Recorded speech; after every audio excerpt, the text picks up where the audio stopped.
আসসালামু আলাইকুম এভরিওয়ান। আজকে আবারও চলে এসেছি আপনাদের কাছে বাবুর খিচুড়ি কিভাবে রান্না করি সেটা শেয়ার করতে।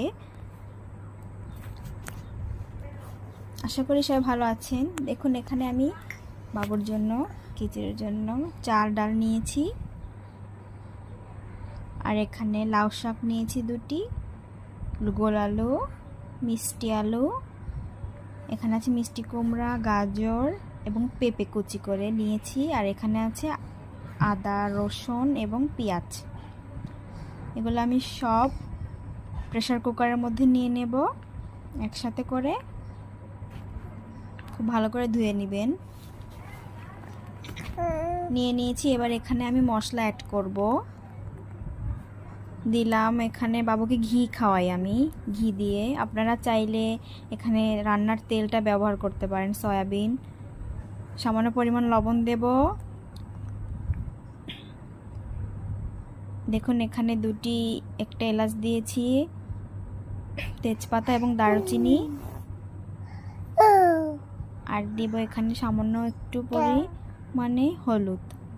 খুব বেশি দিবেন না, সামান্য হলুদ দিবেন। এবার এখানে পানি দিয়ে নাড়াচাড়া দেব।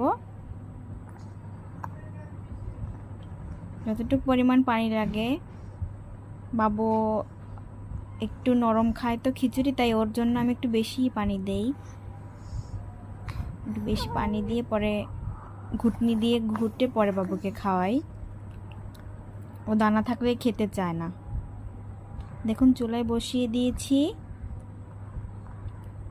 চুলার আঁচটা হাই হিটে রাখবো প্রথমে, পরে 3টি শীষ আসা হলেই নামিয়ে নেব। দেখুন, এরকম হয়েছে। এটা আমি ঘুটে নেব ঘুটনি দিয়ে। দেখুন, এরকম হয়েছে গোটার পরে। বাবু এরকম খেতেই ভালোবাসে। দেখুন, বাবু খাচ্ছে। ও এই খাবারটাও অনেক মজা করে খায়। আসলে বাবুকে আমি যেটাই দিই সেটাই খুব ভালোভাবে খায়। ওকে খাওয়াতে আমার খুব একটা কষ্ট হয় না। মাশাআল্লাহ, খেতে ভালোবাসে। আজকের মতো বিদায় নিচ্ছি। টাটা।